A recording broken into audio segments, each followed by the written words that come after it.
I'm Drew. And I'm Tony. And this is Back for Our Future, the show that goes back to look at our future or our past and our future with you, whatever it is. We go back and look at fun stuff from our childhood upbringing, teenage years, and then we talk about it on this show in a beautiful, beautiful chronological order. With me, as always, is the co-host of the show, co-founder, co-creator, Tony, and we used to call him Nike Jedi. That's true. Back in the day, a long time ago. Some people still do. Yeah, that was a Bloodhound Gang reference. That's way later in life, but that's where part of that came from. Absolutely. It's going to be a lot of fun. We will get to that story eventually. Not too distant. Maybe I think it's another year, somewhere in there. Somewhere in there. We'll get there eventually. Hey, happy Valentine's Day, buddy. Oh, yeah, it is. Look at the hearts on the How screen. about Does that? mine do that? I don't know. Mine doesn't do that, bro. Yeah. Dang. Buddy, I love you so much. I love you too, pal. For those of you that don't watch this podcast and only listen, Tony somehow made hearts fly out of his hands all over the screen. It was a delightful treat. Awesome. It was awesome. All right, we're jumping in. Check it out on YouTube or Spotify. There it is. Perfect. Oh, yeah, there is video on both. That's a good point. I forgot Spotify has both video and sound, so you can watch us for a little while, and then when you get tired of looking at our handsome faces, you can just shut it down and keep listening. It's pretty cool what it does. Oh, yeah.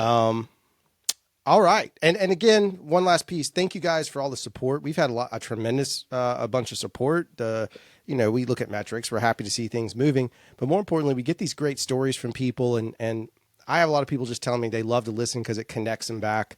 And they may not have even known me and Tony in this window, but they still get excited by it. So it's pretty rad to have all that good stuff coming along. Oh yeah, love getting all the feedback from the listeners and keep it coming.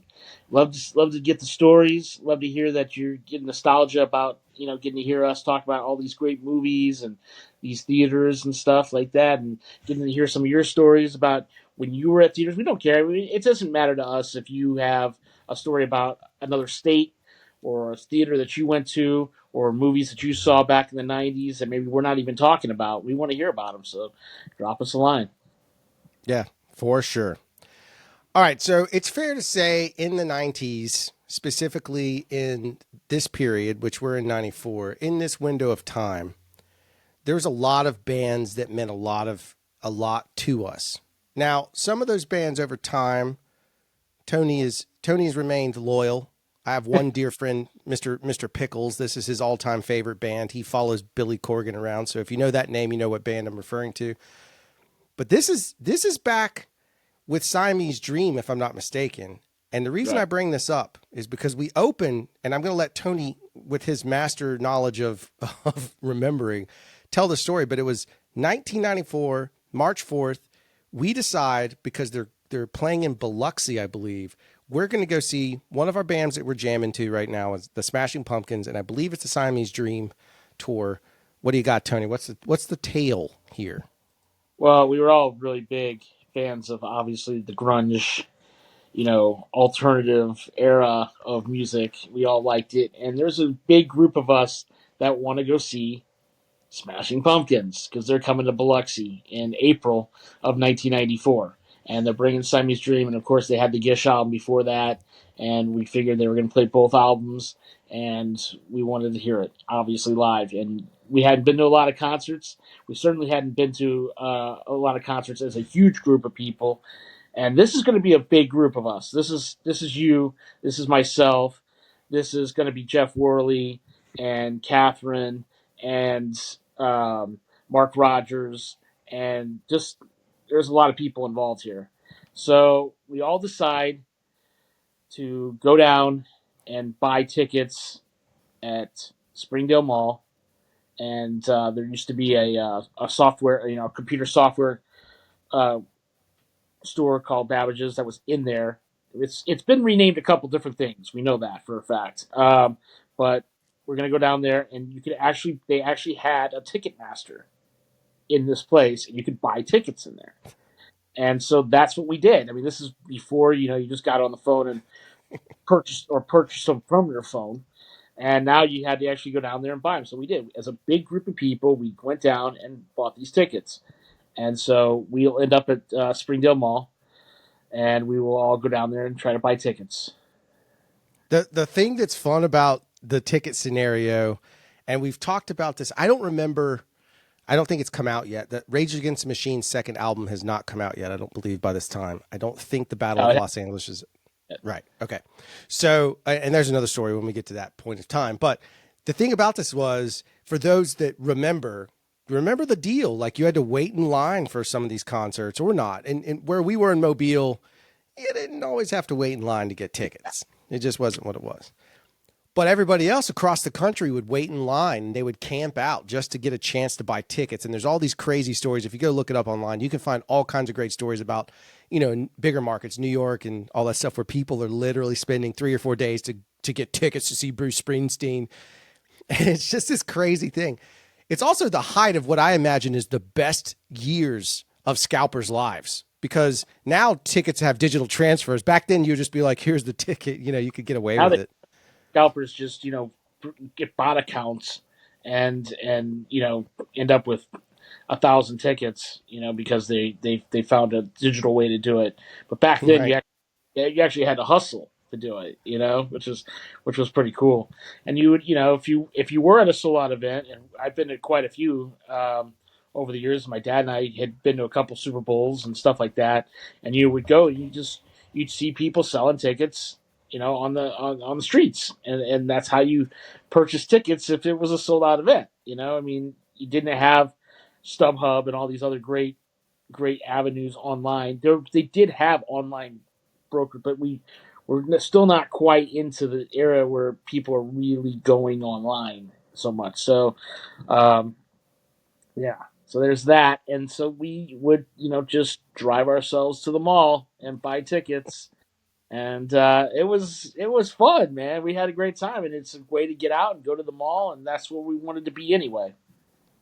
Now, this also sets up the introduction of another character in our anthology here, because we do introduce a guy that I'm going to say his nickname, and I don't know if he's okay with it or not. But for years he Fine, was called he was called fine. Furry. Yeah. But his name is Andy and Andy Oliver. Tony still has a very close relationship. I mean, I've talked to Andy, but Tony's still very close to Andy. But Andy lived directly across the street from Jeff Worley. Yep. And Andy, I believe, is closer to your age than my age. Yeah. Okay. He middles us. Oh, So okay. Got it. yeah, it's just like there's like 2 years in between you and I, and he's just like a year behind under me. So Got it. yeah, Got it. yeah. Yeah. So what do you? I don't remember that. I mean, Furry's just always been a part of our lives. So I'm glad that you have this story of how we met Furry and this crazy. And he was not a furry; it was just Furry. No, he's not. He's great. Well, he always had a lot of hair too.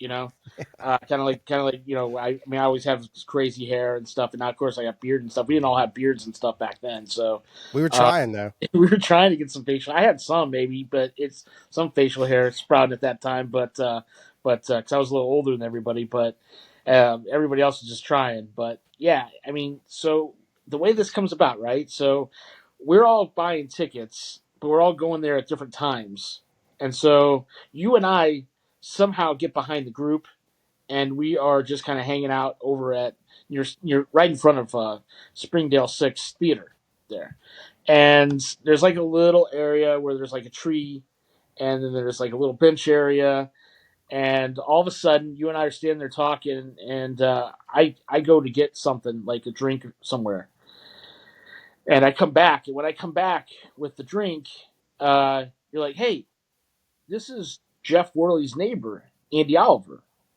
And I was like, oh, okay. And I'm meeting him for the first time. And I think you pretty much were too at that point. Yeah. Andy wanted to go to this concert, and he was buddies with Jeff, and they've known each other since they were little kids. And so, he wanted to go to this show, and he was a big fan of music, and he still is. And and so we're meeting him for the first time. And so you tell me at the time, you go, well, here, this is Andy Oliver. And I'm like, okay, great. And then you go, and then you drop this huge piece of news on us right then. Because, we're not in the era, like I said, we're not in the era where we pick up the phone and all of a sudden we got all the information and we know exactly when people are dying and stuff like that, celebrities and stuff. Instead, what happens is Andy comes up to you tells you that John Candy, the beloved John Candy, has just died on Oh this day. yeah. And this is the day we're buying these tickets, and John Candy passes away um, at the age of 43. And so he and died in his sleep while doing the movie Wagons East. And he tells you that. And then you said, man, he just told me that John Candy died. And I was Wow. like, what? What? You know, I love John Candy. And of course, he's very beloved for his 80s movies, but he's got some great 90s stuff too. But yeah, so this is the first time we're learning that John Candy passes away, which is a pretty big moment because I still remember it to this day. And that's how I attach a lot of my memories. You know, not just the John Candy thing, but I attach a lot of my memories to these types of events. Yeah, of course. It's fascinating because when you tell it, I can. You did a great job of telling the space for those that have not been there. It's good storytelling. But I do remember. I remember more vividly now, especially the John Candy part. I remember that was kind of like a commonality between the three of us because we're standing in front of a movie theater talking about an actor that we both really liked. Like, Yeah. I still to this day, I still like the movie Delirious. A lot of people don't like that movie, but I really enjoyed it. Yeah.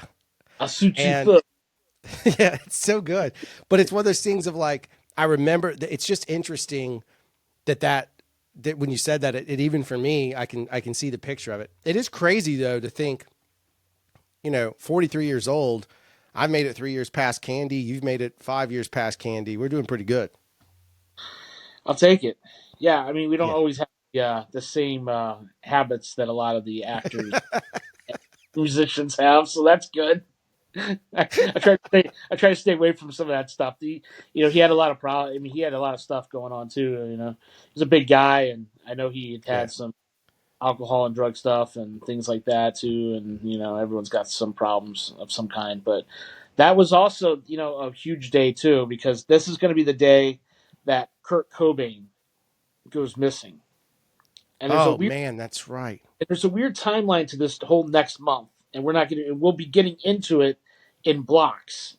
But this is the spot where he goes missing, and Courtney Love finds him, and he has OD'd on alcohol and roofies. Mm. And Dave Grohl would tell a story later on about getting a phone call that same day, which is this day, and which is March 4th, and he would get a phone call saying that Kurt's died. So he had hung up the phone thinking that Kurt had died, and Whoa. then he'd get another call saying no, he's actually just OD'd. He's in a hospital. He's resting in the hospital, and so this is that day. So he'll this is going to we'll be telling it over the course of the next couple of episodes, but this is going to start the process of where he will eventually, obviously, we all know the finality of the story, Right. and he's going to eventually pass away in the next month. So, um, yeah, so this is the start of it, though, because this is where he's going to OD, and they're going to try to get him into a hospital. We're going to go into a little bit more of the details of that as we go in advance this episode. Let's take a second to talk about because it'll be interesting. I don't want to talk about the what he meant to us. Let's talk about as if Nirvana. Let's put ourselves back in '94. It's a really interesting thing, and I'd be curious to know where you stand, kind of with it now. Like Nirvana at this point, I believe at this point in Utero has come out, Yep. which is their third record, and there's all kinds of stories about that we have internal that some may make it on the show, some may not, about Nirvana songs and other wacky things that have happened in our lives. But um, I I remember him going missing, and that was a big deal because he was a big rock star. But I was never a huge like diehard Nirvana fan. Like I liked him. Yeah. I learned to play "Smells Like Teen Spirit" on the guitar for one of the first songs I ever learned to play. But I was never a massive like super Nirvana, especially because I still to this day do not care for the In Utero album whatsoever. Can't stand it. It's one of my least favorite records ever produced. Yeah. And partly probably that's partly nostalgia in that way. but we did like them. But I remember, I think you're the one that really introduced me to Nirvana, the Nirvana I do like, which is Bleach. Yes. That first album of theirs that is just raw punk rock energy that is just, you cannot replicate that record. And I think it's probably, to me, if I'm going to tell someone like my kids, I make them listen to all kinds of music. When I make them listen to Nirvana, I play stuff off of Bleach. Obviously, I'm not going to play Rape Me in front of my children from in utero, but I play stuff off of Bleach because I feel like that record is much more conducive of who I want them to know who he is. And then I will eventually expose them to Smells Like Teen Spirit or one of those other songs, but because that's an important song to culture. But it was my. Absolutely. What is your take on Nirvana at this time? Where do you remember where you were with that Yeah, stuff? I do. I mean, I had I had owned their albums. I mean, they were a band that I liked enough to own their albums, even though they were getting played a lot on the radio. I mean, Yeah, I stayed away from bands that were like that. That's why I made that comment, because I didn't own any Pearl Jam, because like they were played all the time, So, but Nirvana was one of the, I did like enough to own their albums. I think I bought them off of like BMG and stuff like that, where I could buy them for 12 for a buck, 12 yeah, for a penny, like that, whatever it was at the time. But I definitely liked In Utero better than you did. I remember this very vividly, us listening to that album in your room, because we were listening in your utero when it first came out in your room, and you're like not bad, not as good, not as good as Nevermind, not as good as Bleach, not as good. I always liked it because I was a big fan of the song All Apologies, and I did like the song Rape Me, which is obviously a very deep meaning yeah, song. But Heart Shaped Box, I liked all those songs a lot.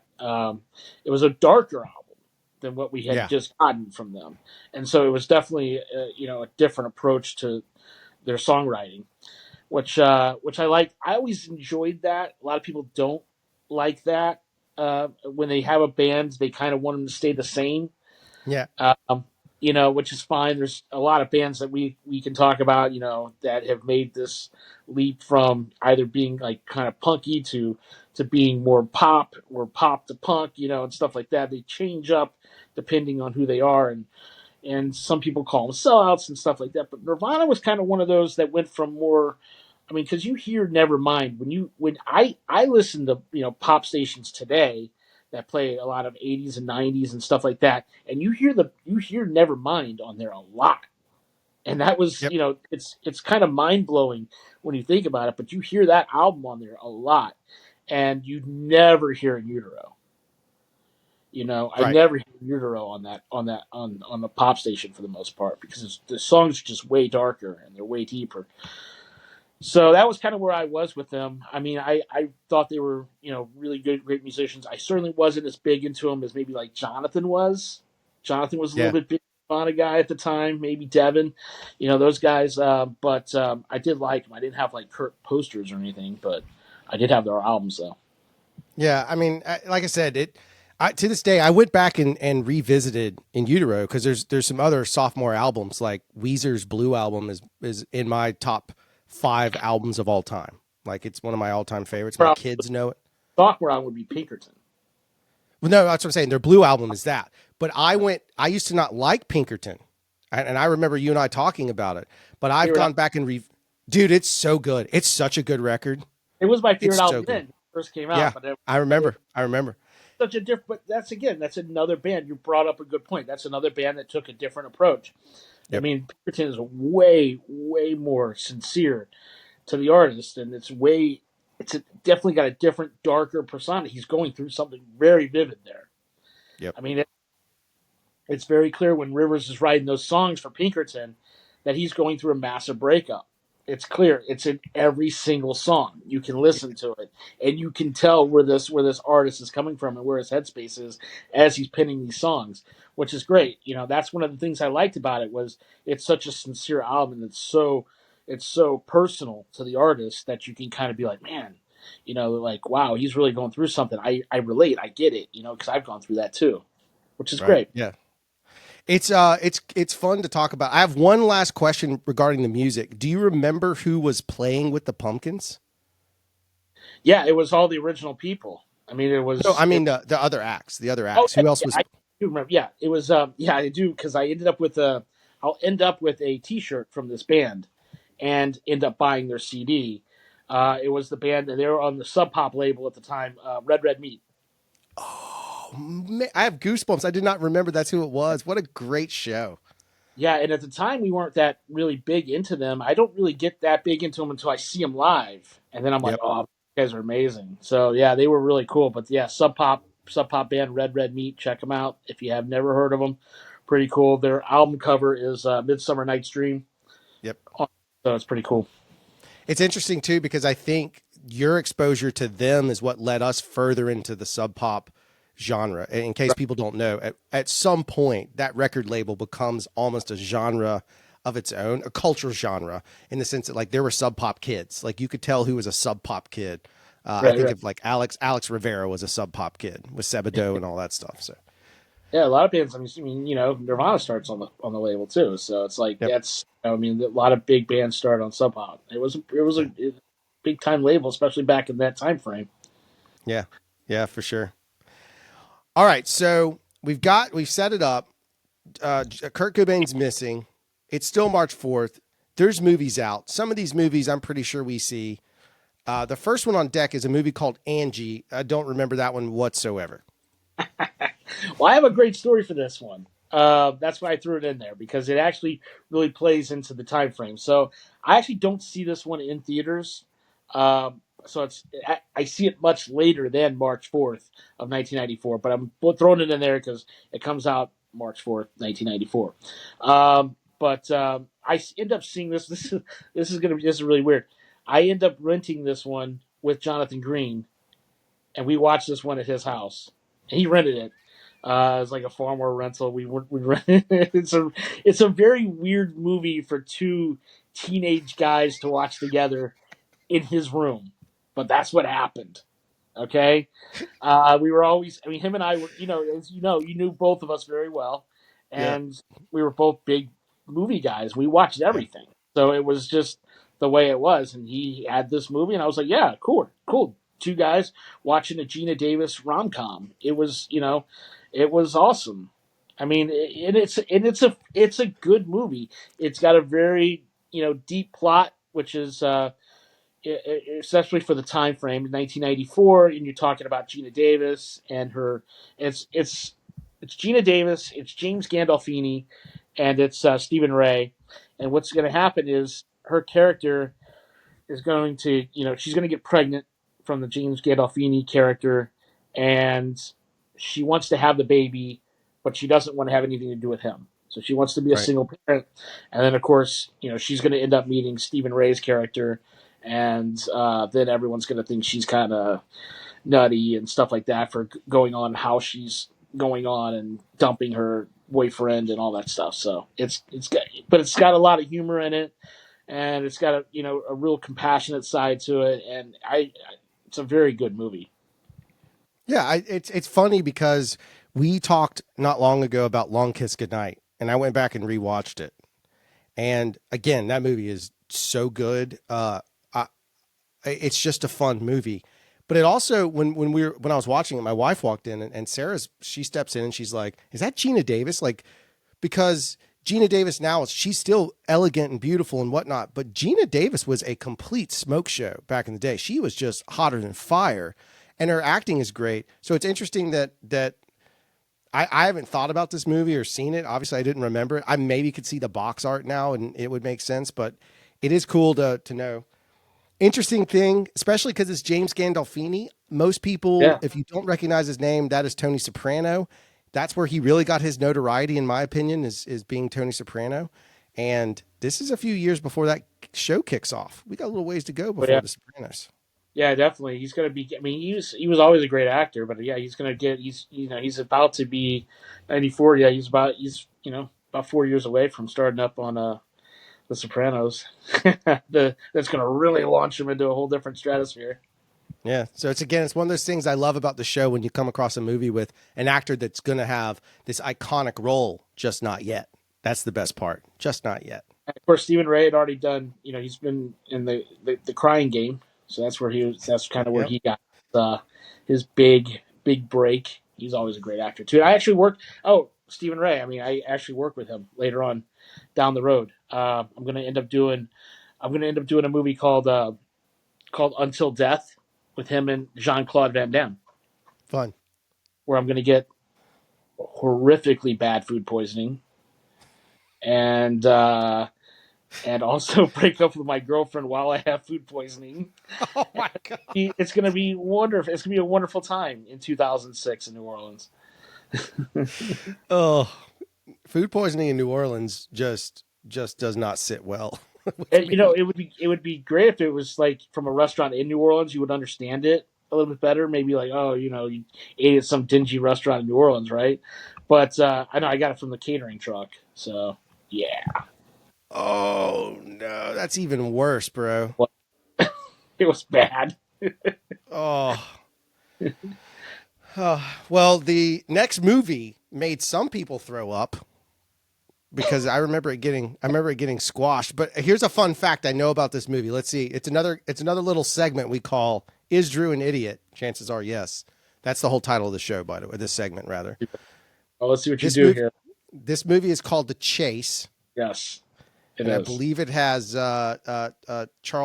Charles Sheen in it. Yes. But the big fun fact, the reason why I was so excited to see this movie, and it's not Erica Laniak, it's another attractive blonde. I can't remember who No, it is now. it is. You're at least on the right track so far. Can you name her? Yeah.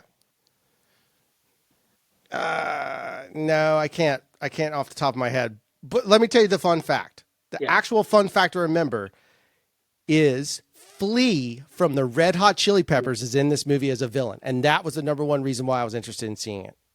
Yeah. So it's Christy Swanson. Christy Swanson. Dang Yeah. it. And it's gonna have a lot of guys we like. It's got because Henry Rollins is in it and Flea's in Yep. it. I mean, it's got it's a cool cast. I mean, it's got all kinds of crazy people in this movie. Uh, Ray Wise and Ron Jeremy's even in it, and Claudia Christian from the movie Hex that we talked about. Yep. Which Uh, I love. Love her, love her. yeah, so I mean, it's a weird movie, man. I did see this at the theaters, and I saw it with my parents. Quite honestly, um, this was one of those movies I really wanted to see, and I saw it with my parents, and I really did not like it. Um, Your delivery right there is gold. It's gold. I don't know what to tell you. Like, so there's not a lot of we've established this already. There's not a lot of movies I don't like. I Right, You right. know this because I try to find the the the positive in everything I watch because I can't change it. You know what I'm saying? So it's not like I can change it and make it Tonyize it, It's just kind of got to be what it is. So I enjoy what it is instead of being negative about it. So that's kind of my take on art in general or movies and, and stuff like that. I don't have to go back and watch it 2 or 3, 4 or 5 times, but I don't have to watch it forever. I just watch it the once. If I don't really like you, I don't really watch you again. And that's kind of where I am with it. I don't really talk about you. So this was one of those movies, though. I really wanted to see it. It didn't do well at the box office. It did like 8 million. But it was kind of before its time because there's a whole thing that plays in here about reality TV, and we haven't really gotten to that stage on television yet. Where all these reality TV shows are going to happen, and that's going to happen here. So there's some cool elements in the movie if you go back and watch it. But there's one scene in general that once it happens in the movie, I just can't go on with the film, and it just doesn't do anything for me. And I'm a really big suspension of disbelief guy. Like I can go and watch movies about anything and be like, yeah, it can happen. Who cares? If it doesn't, who cares? I'm fine with it. But there is a scene in this movie where they're in a high speed chase, and so Right. they're going 100 miles an hour. And there's a scene where these two characters, Charlie Sheen and Christy Swanson, have sex in the car, Right. and and he's driving, of course, and she like gets up on top of him, and I don't know why they chose to go this route in this film, but they did, where he actually takes his hands off the steering wheel, Oh my, and I don't know who's driving the car anymore while they're doing their thing, but nobody's driving the automobile at all. They're still in a chase. So that scene, I watched that as a 17-year-old and was like, what are you doing? yeah. And I just couldn't move on, man. And I think my parents even probably liked the movie a little bit more than I did. But I like the leads. I like Charlie Sheen. I like Christy Swanson. I like all the people in the movie. I liked the idea of the film. I was cool with the plot. I liked all that stuff. But this scene, I just can't get it out of my head. I just couldn't do it. I don't know why. It just didn't make sense. It just lost me completely. And I just walked out of the theater going, "Man, that was just such a disappointment." And it's not. It was a fun couple hours with my parents and stuff like that, but just not a very good film. No, it's unfortunate because again, fun, a quirky, weird concept. Um, like I said, I remember Flea. I forgot Henry Rollins was in it. That would have been Rollins band Henry Rollins. So he's fresh out of Black Flag, kind of edgy Henry Rollins. Oh yeah, Um, he's got a big so role it's in it.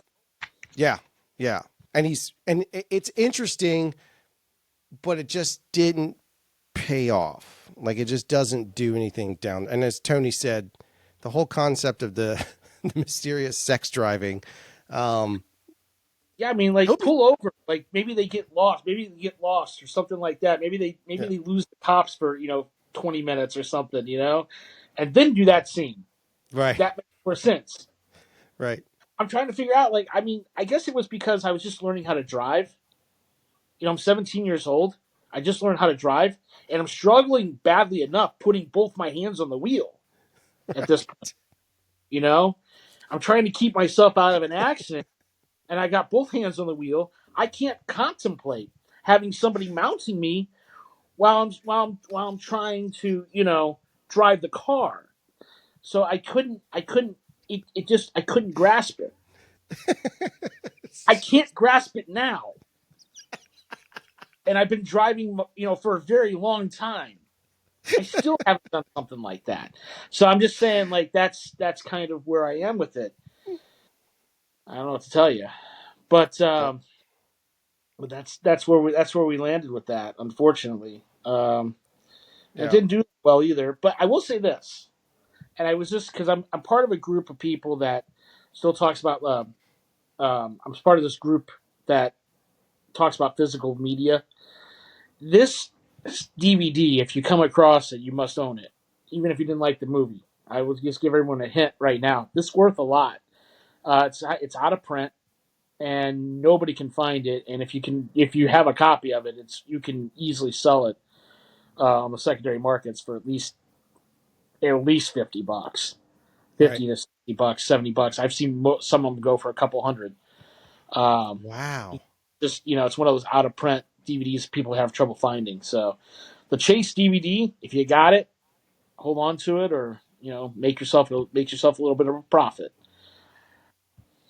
It was one that was selling in the bin for like a few bucks at one Yeah. point, back in the day, but now it's hard to find.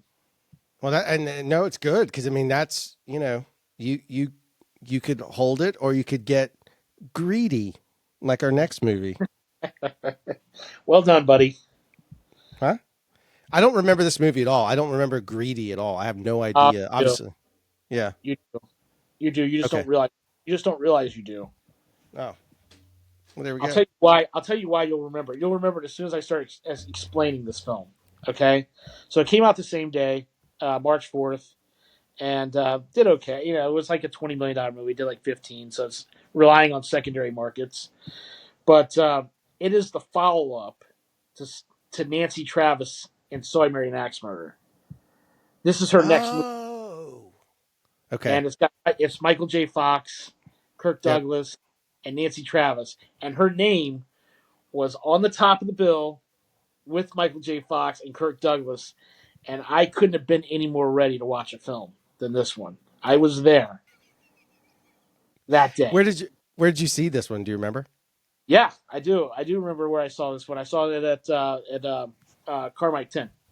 Okay, so it had a in terms of our cultural lexicon in the city, it had a wide release. It It was had a not wide. considered a small. Yeah, Okay, yeah. So it had a wide release, and yeah, it was Jonathan Lynn who directed it, and he did a lot of comedies and stuff back in the day. Kind of, he was like he did My Cousin Vinny and Whole Nine Yards and Nuns on the Run and Clue and stuff like that. So he was pretty good director. It's kind of a cool concept because it's got all these really cool actors, and what they're doing is basically they're trying to suck up to Kirk Douglas's character, so they can get they think he's about to pass on, and so they're trying to suck up to him so they can get inside his will. yep, And so that's kind of the concept to it. And Michael J. Fox is this child prodigy kid, and was always didn't suck up to Kirk Douglas, and there's this whole character, and Nancy Travis is with him, and it's a funny movie. I actually really enjoyed it, and it's at this point I'm at this point I'm really into Nancy Travis, right. everywhere, as we've established on this show already, and so this was a big one for me because this is the follow up to So I Married an Axe Murderer for her, Right. and it's a really big role, and I did own the poster for this as well. You had this hanging up in your I room. did. I did have Okay. this one. Yeah. Yeah. Yep. I did, and I did everything I could to find it. Whatever I Yeah. had to do, man. Whatever I had to do. Whatever I had to do to get the Nancy Travis posters, especially the ones where she's actually on them. I did It that very much sounds like you've broken into stores, sir. it. Well, I'll tell you this. I would go to movie theaters and ask them for their posters. I would go to, we've already established this. We'd go to movie gallery Yep. and to video stores and ask them for their posters. In the case of The Vanishing, I still have this big thing, this big cardboard stand up that I'm trying to probably get rid of now. And so I've got this thing still, and yeah, I mean, that's what I was doing. No, I get it. I totally get it. Gave them to me, you know. Yeah. So that takes us into March 9th. And there's these two movies are both classics, in my opinion. The second one, when we get to it, is still to this day one of my favorite movies. I think it's absolutely genius. I laugh a lot at it. But the first one, March 9th, a movie that went on to do really well. And this movie's called Four Weddings and a Funeral. Or at least I remember it doing well, or it had a big popular cult fan base. But great movie and super fun. I can't remember all the cast in it, but it's a pretty robust cast in that case. Yeah, I mean, obviously, it's got the rom com darlings near at the time. It's got Hugh Grant and Andy McDowell and Kristen Scott Thomas and John Hannah's in it and Rowan Atkinson's in it. And yeah, I mean, it's got that little British you know cast. A lot of those great British players at the time, and yeah, it's a good movie. I mean, it's a rom com, and I don't think it was something that you were that into then. It's something No, you no, would no, no. definitely more into now. Huge movie, did very well at the box office. I mean, it made like 53 million in North America, but I mean, it made upwards of like 270 million dollars worldwide. Um, it was just a massive release. And it's a straightforward movie. There's nothing really aside from just really good casting. It's not. I mean, it's an interesting movie, but I'm just saying like it's not like it's some major groundbreaking. It just is really well made. It's really well put together, and the story works. But the cast obviously drew people in because you have Hugh Grant, who is just considered a sex symbol and is just smashing it at that point. So and Andy McDowell is just stunning. Quick question: is it Andy McDowell's daughter that's in Substance? Yes. good God, she's absolutely stunning too, and she's a great actor like her mother is. So anyway, good movie. Um, did you see this in theaters? Is this another theatrical for you? Did I did see Yeah. this I didn't see this until I got to the Dollar Theater. Okay. So it was one of those movies that I checked out because I mean I try to see everything in theaters at this point. So it's just kind of like, at what point did I see them? And so this was one of those I checked out the Dollar Theater because I'm still at the Arnold School at this point, so I'm really right across the street. So if a movie didn't if I didn't see it in first run, I'm always at the Dollar Theater checking it out. So this is one of those that made it there. Because I think I saw Greedy at the theater like 4 times. I don't have time to go Oh, see at that point. You know, you got to see Greedy 4 times. I have to see Nancy Travis 4 times at the theater. Hey, that's better than when I saw So I Married 10 times. Oh, it's true. It's true. Yeah, yeah. Um, Ironically, the next movie is what happens after the wedding when things go sour. And this is a movie with Dennis Leary, Kevin Spacey. Is it Kathleen O'Hara? Is that right? No, it's Judy Davis. Gina Davis. Oh, it is Gina Davis. Judy Davis. Judy Davis. Sorry, Judy Davis. But it is Kevin Spacey and It is. then the But you're last right. one is Yeah, Dennis yeah. Leary. This movie is absolutely bananas, and I love every second of it. I think it is a fantastic movie. Did we see this together? We did not.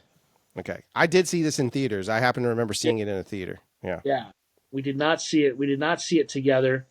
Um, but it was a great movie. I mean, Ted Demme, who passed away, yeah. John's brother. But yeah, I mean, great director. And this is one of those movies that kind of flew under the radar a little bit because it only made like $11 million at the box office, but it's a good one, man. It's a Christmas movie too. Yeah. Uh, it's a Christmas movie as well, but it's kind of like a dark Christmas movie. Yeah, it's definitely kind of rogue. It was one of those movies that like today I still say I enjoy it because it just stuck with me. There were scenes in there, particularly over their dinner sequence, Oh yeah, um, that are just laugh out loud. There's moments that I think I identified as a young guy because now that I'm 20 years into marriage, you understand things a lot more. And there was ups and downs of marriage as it goes. And I think there's a lot of moments as a young guy, I'd heard my parents have arguments and have discussions and whatever. And I some of the quirkiness from those characters reminded me of my own parents. So I was projecting into it. It just was it's a really fun movie. At least it to me at the time, and still is to me, but it's one of those movies I hold dear because I enjoyed it so much. yeah, it's cool. And I mean, Dennis Leary's just bonkers. He's great, and he's Right. still great. I mean, I've been watching that TV show he's got on Going Dutch, and it's really funny. But yeah, he's still great to this day. I still like a lot of the stuff he's did. He's more TV guy now, but Yeah. because I had loved his show The Moody's, and now he's got Going Dutch, which is on Fox, and then this is a great movie. And he's of course in Judgment Night, which is one of our favorites, and but yeah, I mean this is he's playing a cat burglar and gets into this house and takes Kevin Spacey and Judy Davis hostage, and they hate each other. Essentially, their marriage is like completely in shambles and falling apart, and he's now basically trying to be the ref in between these two people. Hence the title. Yeah, it's again, it's a fun movie. And it's a fun little idea to set up a comedy, an unromantic comedy, if you will. It's still good. It's a great piece. Yeah. It's one of my faves. All right, so past that, we go just 9 more days. It's March 18th, and this is one of those where right now, if I had the ability, Kurt Loder from MTV News would interrupt us and give us a new headline because here's another headline. So everybody remember how that worked. The MTV News logo. Here it is in your brain. And Yes. here's Kurt Loder, who's also Tony Nick Najati. And he'd be coming in and breaking news, and then it would be talking about Kurt Cobain locking himself in a room with a bunch of guns, and Courtney Love's trying to get him out because that's what's going to happen here. Kurt Cobain's going to lock himself in a room with a bunch of guns, and Courtney Love's going to have to call the police, and they're going to have to get him out of this room, which is unfortunately is going to, is foreshadowing what's going to happen a couple weeks down the road. We'll get into that next episode, but yeah, that's what's going to happen here. Kurt Cobain locked in a room with a bunch of guns, and the sad scenario is starting to play out. And I think it's around this time that we're pretty certain we're going to lose Kurt soon. I mean, I think it Yeah. was at this point we were kind of like, man, this has been a pretty tumultuous 2 weeks for him, and we it's just unfortunately there's just a lot of and people in general, but I mean, there's a lot of artists and stuff that just have trouble escaping these types of events. Yeah, it's interesting because with my girls, when we start talking about it, and I've told them about Kurt Cobain, as I said, I've played them the stuff, and they'll ask me about it, and I have this very uncomfortable conversation with them, especially with a lot of '90s acts, where they're like, it's always my youngest. She'll say, "Daddy, is he still alive?" And I'm like, "No, he died." And she's like, "It was drugs, wasn't it?" I was like, "Well, more or Plays a part. less." Yeah, Yeah, plays a part.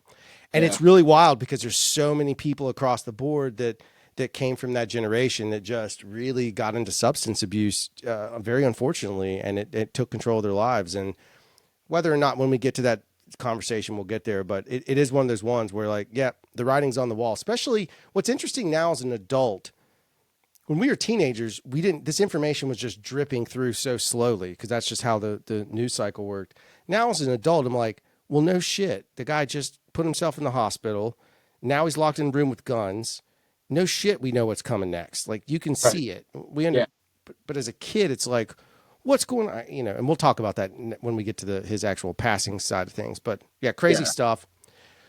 Three movies come out that week that are worth talking about. Obviously, one of them is a movie called Monkey Trouble. I don't even know it. I don't know. Me. I mean, I like everything. I like everything to do with monkeys, man. You I know, get it. I get it. the monkeys and the apes and the gorillas and everything else. I'm into it. And this was one of those movies. I mean, pretty cool cast: Thora Birch, Mimi Rogers. I love Christopher McDonald. I was a huge big fan of his. Yeah. Ari Keitel's in it. But basically, it's a monkey who is like trained to go into houses and steal jewelry, and it's that premise. And the handler of the monkey treats him horribly, of course, and then so the monkey kind of fingers him to the mafia. Ends up ends That's up in a tree, and then Thora Birch's character happens to walk under him, and he latches down onto her, and let the hijinks begin. Um, Certainly not a big hit, but kind of a fun movie. I mean, it did like 17 million at the box office, so a little bit bigger than you think. But yeah, I mean, it's a fun little caper. It's got a little bit of that going on in it, and a fun little comedy.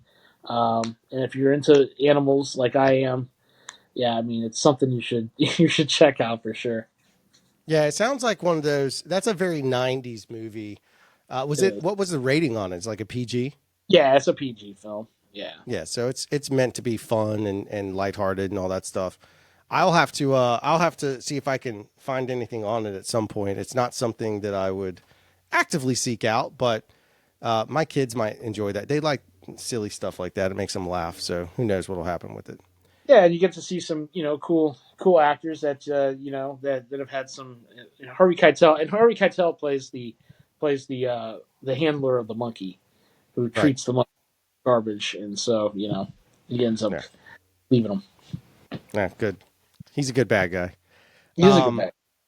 that brings in one of look. This is a trilogy of movies that has been quoted in our friendship group, our life forever, Yeah, and it's the series of Naked Gun movies, and this one is Naked Gun 33 and one third. Because if you yeah, know anything about them, it's just genius that they did that. yes. I mean, listen, man. This what can you say? Naked Gun. I mean, classics. They're all classics. I liked them all. I mean, obviously, the first one is the most quotable, of course, but the second and third ones were fun. I mean, and they were all huge hits. I mean, this was one of those, this is one of those. I mean, it did, it's like by this time they're like $30 million movies, and it's still Right. making over 30 million worldwide. So they all did great. I mean, and I always lean on that adage where it's in comedies and the comedic franchises are never as good. And this, I would say, the second and third ones weren't as good as the first one because you've seen the gags at this point, and that's kind of plays into this a little bit too. But these movies are always great, and Leslie Nielsen was always fun to watch on the screen doing this kind of stuff. And of course, there's a nostalgic factor because at this point, O.J. Simpson's going through his stuff.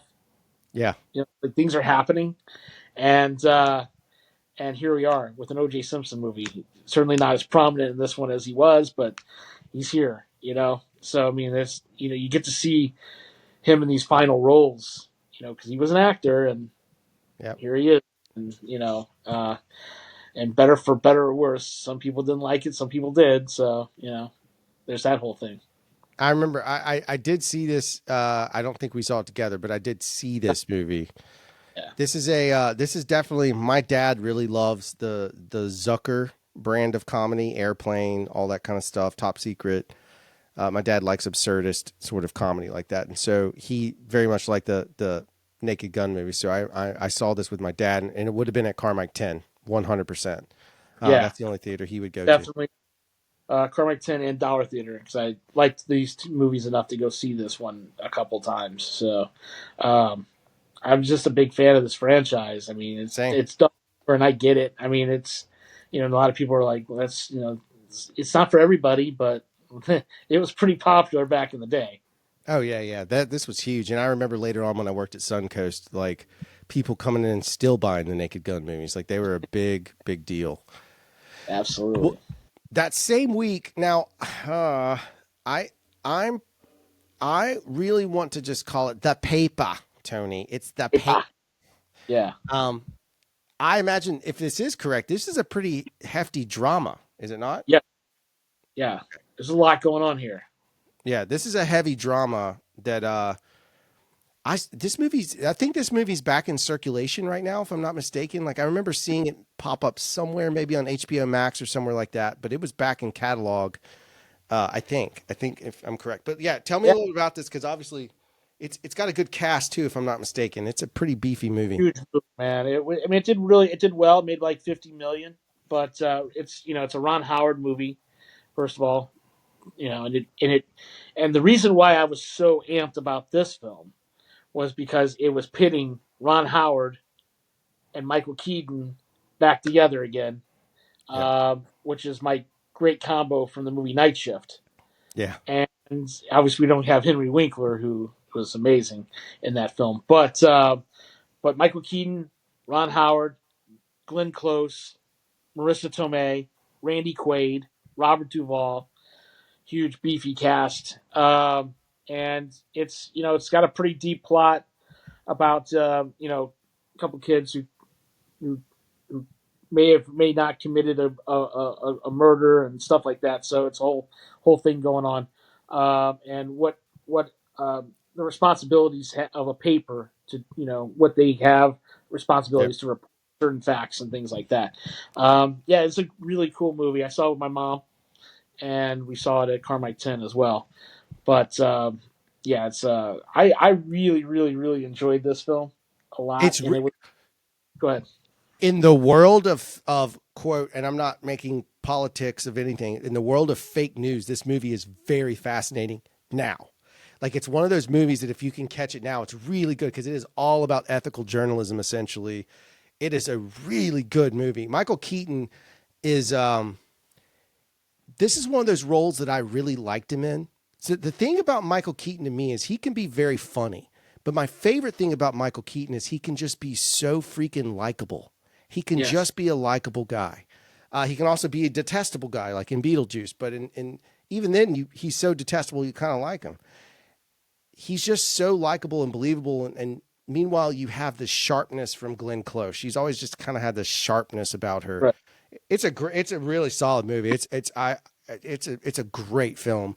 I need to go see if I can still find it because, like I said, I saw it in circulation, and I just need to see if I can.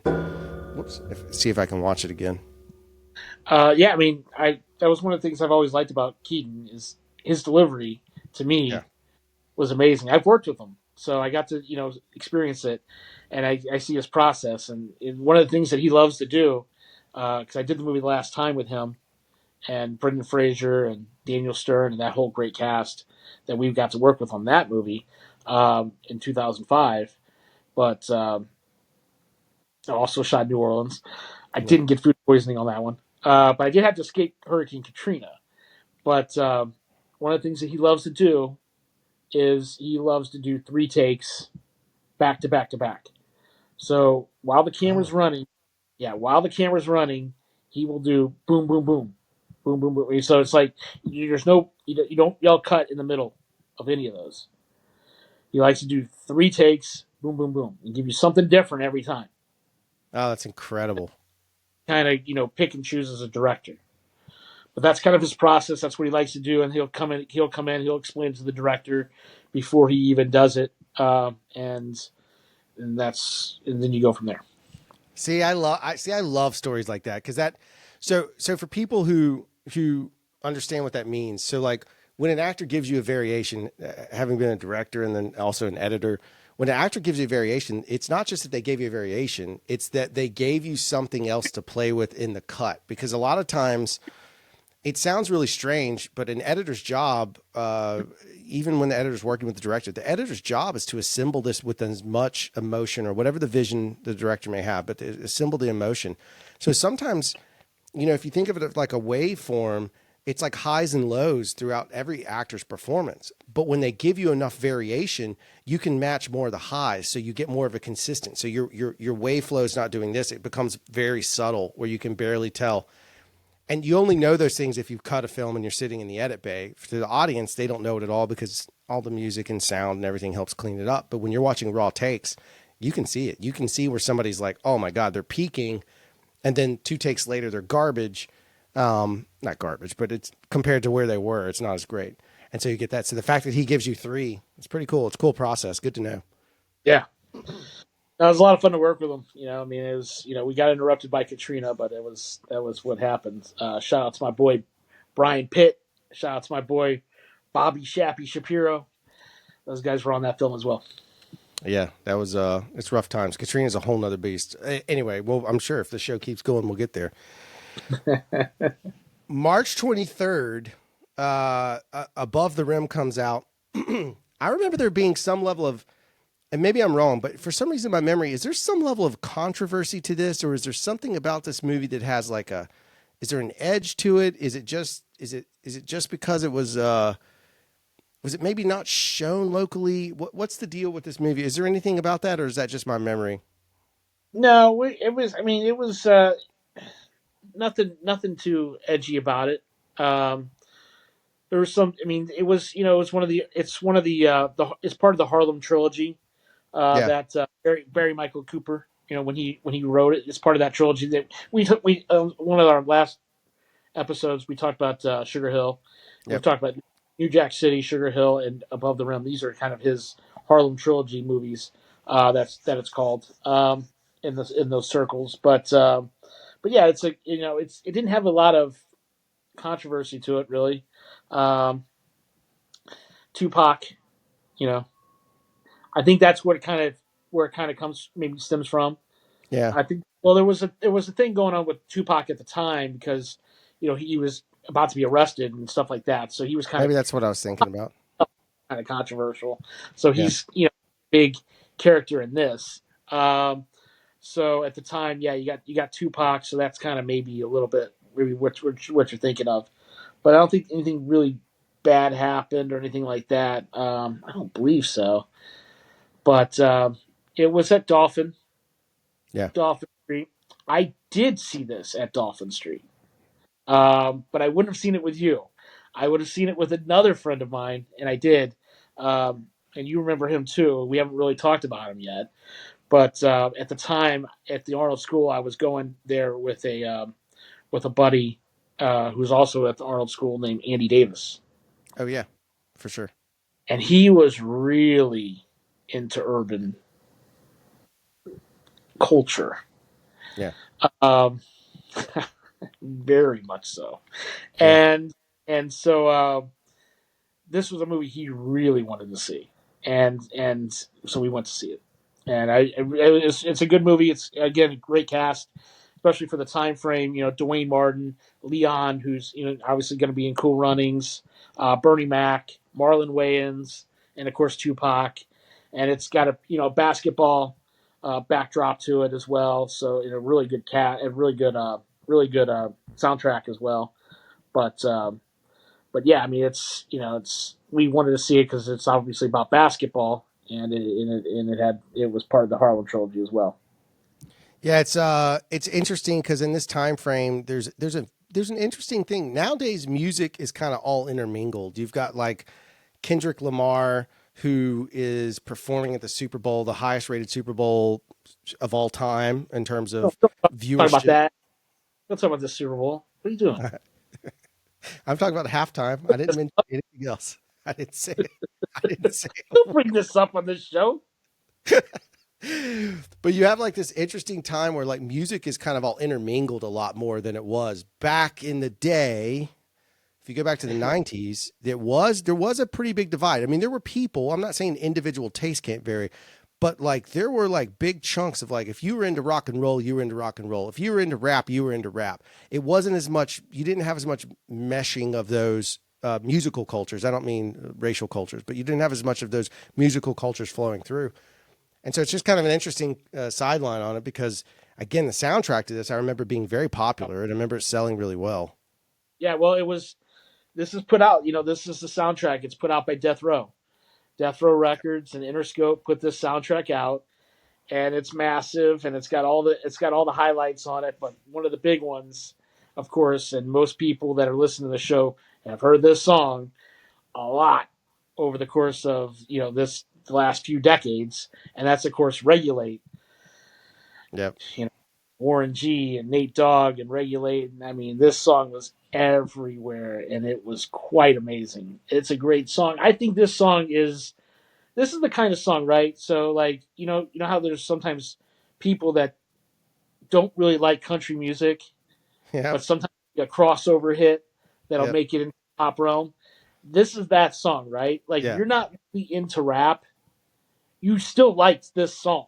Like this Yeah. is that. If you weren't really into hip hop, you weren't into rap, and I was into it, of course, uh, but this was the song. This was still just a massive song that pretty much everyone was like, "That's a pretty good song."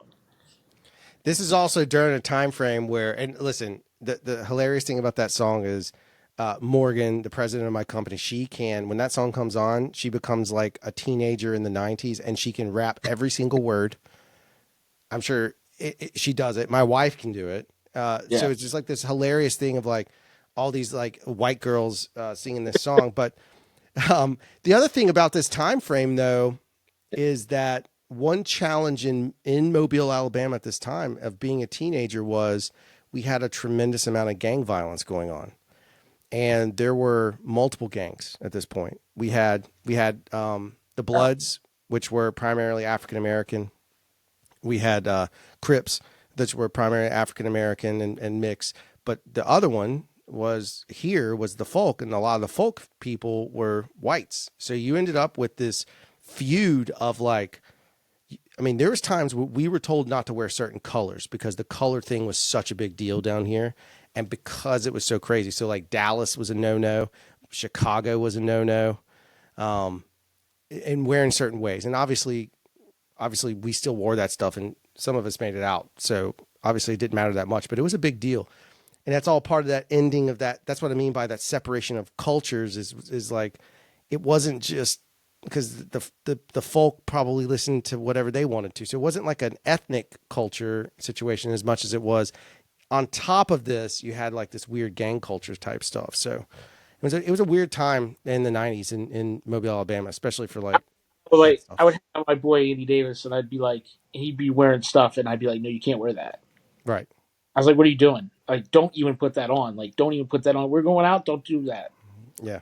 Like, you know better than that. Like, you know better than that. And Yep. you know, it'd be stuff like that. I mean, yeah, it happens, man. You just gotta be careful. I mean, you know, like I said, we saw this at Dolphin Street, and around this time frame, we weren't hanging out there a lot, you Right. know, for and so it was, you know, and I've never viewed Dolphin Street as a bad area by any stretch of the imagination. Like I never did, you know, like I didn't even then, but I was always just at that point there was things that were happening on like the parking lot, and it was in the theater's about to go out anyway at this point. We're not too far removed from that. We'll get to it, but it's still there at this point, and you know, yeah. Yeah. If you want to see that movie because they were playing the game of like urban films go to this theater, then It's it is what it is. Like they send it over there. There's nothing you can do. So not 10. right. That's exactly right. That's exactly right.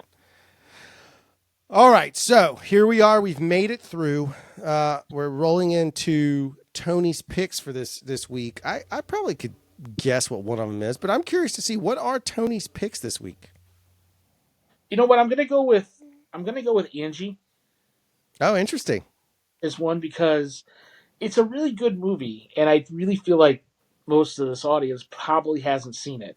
So if you can find it, Gina Davis, kind of a cool New York rom com type. Yeah, it's not a romantic comedy. I would quantify it more as romantic drama. Sorry, but there's a lot of humor in it, Right. and um, but yeah, I mean that's a definitely a keeper for sure. And I'm gonna go with the Ref and the Paper. Like that three, those are three movies that if you haven't caught any of those films, catch them. Monkey Trouble would be the fourth. Like that would be the grouping of Yeah, it's the. interesting because those are all interesting takes. Monkey Trouble is the outlier for fun. Yeah, I love it. Um, I can't argue with it. I mean, I think that's a really good selection of movies to pursue down. And again, as I've mentioned, I've been following the list when I can. We've had other people follow the list. They tell Tony about. They tell me about it. It is a little more fun if you find yourself like, okay, what are we going to watch tonight? Go find one of these. That's the joy of it. Just go back and look for one of these films because you're going to end up with yes, it's not current. Who gives a crap? Most of the current stuff is nowhere near as fun. At the end of the day, we've talked about this before. The way movies had to be made in the 90s is different than what you have today. Not knocking current stuff. I'm just saying the process was different. Therefore, the writing had to be different. Therefore, the editing and the acting and everything. So if you view it as like stepping back, it's a really interesting process just to watch it from that angle. And it's especially something like Angie or the Ref or yeah. the Paper that are all more modern time type ideas. Fun stuff to watch. And if you're into the gritty urban, you know, type filmmaking, I mean, check out that Harlem trilogy because New Yep. Jack City, Sugar Hill, and Above the Rim, they're all different. I mean, they're very different plots and very different structures to those three films that are all kind of part of the same grouping. Absolutely. Absolutely. All right. Well, again, as we mentioned at the beginning, if you want to be part of the conversation, check us out on Facebook. The links are down there for you as well in the show notes. Come hang out with us. Throw questions. Throw ideas. If you have a concept or you want to hear us talk about something, you have other things, feel free to just jump in the conversation with us. We're there to have that part of the talk. That's going to do it for this episode. Tony, I'm going to let you have the old final say off. There it is. There it There's his is. hearts. He's got There hearts it is. shooting out. Happy Valentine's Day, lovers. All right, folks. That's it. See you later.